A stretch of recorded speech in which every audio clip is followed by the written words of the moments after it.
सुप्रभात बच्चों। हम लोग विशेषण पढ़ रहे थे और उसी को आगे बढ़ाते हुए हमने पढ़ा था विशेषण में गुणवाचक विशेषण और परिमाणवाचक विशेषण।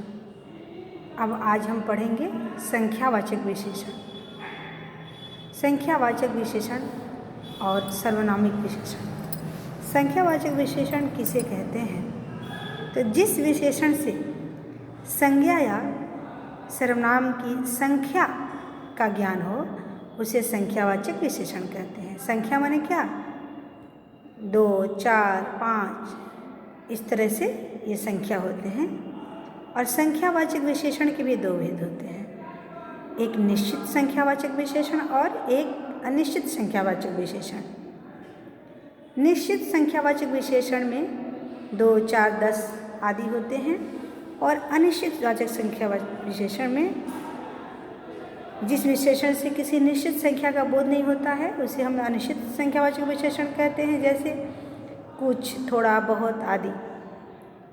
तो निश्चित संख्यावाचक में संख्या का पता चलता है और अनिश्चित संख्यावाचक में उसकी मात्रा का, जैसे कुछ, थोड़ा आदि, तो वो अनिश्चित संख्यावाचक हो गया। अब हम जानेंगे संख्यावाचक विशेषण को। हमने जाना कि संख्यावाचक विशेषण किसे कहते हैं। अब हम जानेंगे सर्वनामिक विशेषण।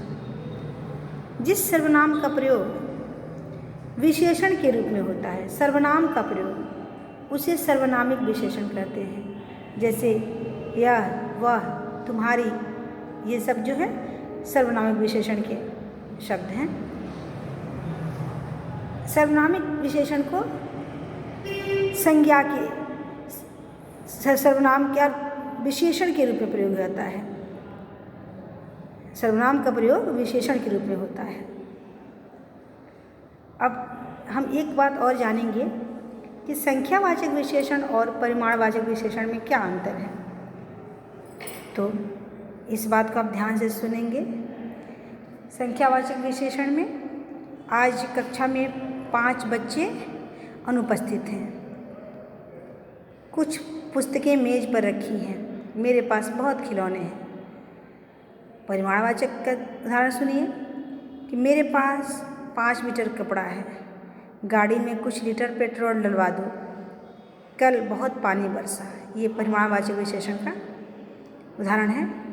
अब इसमें जो है इन वाक्यों में 5, कुछ, बहुत शब्दों का प्रयोग दोनों में हुआ है, लेकिन जब गिनने योग्य विशेषणों के साथ इन शब्दों का प्रयोग किया जाता है तब ये संख्यावाचक होते हैं। जैसे पुस्तकें, बच्चे, खिलौने, इनको हम गिन सकते हैं। और जब किसी ऐसी वस्तु का प्रयोग होता है जिन्हें हम गिन नहीं सकते, सिर्फ उसको माप या तौल सकते हैं, तब ये परिमाणवाचक, जैसे कपड़ा, पेट्रोल, पानी, इन सब को हम मापते हैं, तो ये हमारा हो गया क्या सा, तो ये परिमाणवाचक। अब एक चीज़ और हम जानेंगे कि विशेषण जो है उनकी अवस्थाएं कितनी होती हैं, विशेषण की अवस्थाएं कितनी होती हैं। तो विशेषण की अवस्थाएं 3 होती हैं। कौन कौन सी अवस्था होती है? एक होती है मूलावस्था, एक उत्तरावस्था और एक उत्तमावस्था। मूलावस्था में किसी की तुलना नहीं होती और इसमें व्यक्ति या वस्तु के गुण दोषों का जो मौलिक रूप होता है वो प्रकट होता है।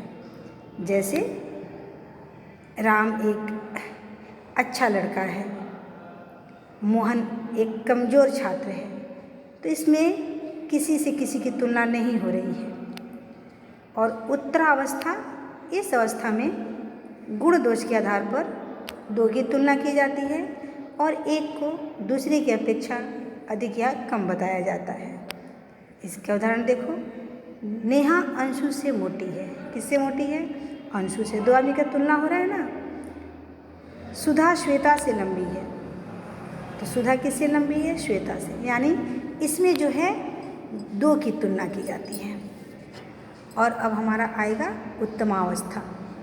उत्तमावस्था में विशेषणों की उत्तमावस्था में अधिक व्यक्तियों या वस्तुओं की तुलना करके किसी एक को सबसे अधिक बताया जाता है या सबसे कम बताया जाता है। जैसे अभिषेक सबसे अधिक लंबा है, सबसे अधिक, अब उसका तुलना ही नहीं है, सबसे अधिक। कोमल सबसे अधिक मोटी है, तो सबसे अधिक, इसमें तो तुलना ही नहीं है। तो ये विशेषण की अवस्थाएं हैं। 3 मूलावस्था जिसमें किसी की तुलना नहीं होती है, उसका मौलिक रूप होता है। उत्तरावस्था जिसमें 2 की तुलना होती है। उत्तमावस्था जो तुलना ही करने की, सबसे तुलना करके जो सबसे अच्छा होता है उसको बताया जाता है, या सबसे कम होता है उसको बताया जाता है। तो आज के लिए बच्चों इतना, आगे हम फिर किसी और पाठ को पढ़ेंगे। जब तक के लिए धन्यवाद। और इन सब जो आप लोग पढ़े हैं इनको याद कर लेना और इनके प्रश्न जो हैं अपने उत्तर पुस्तिका में लिख लेना। धन्यवाद।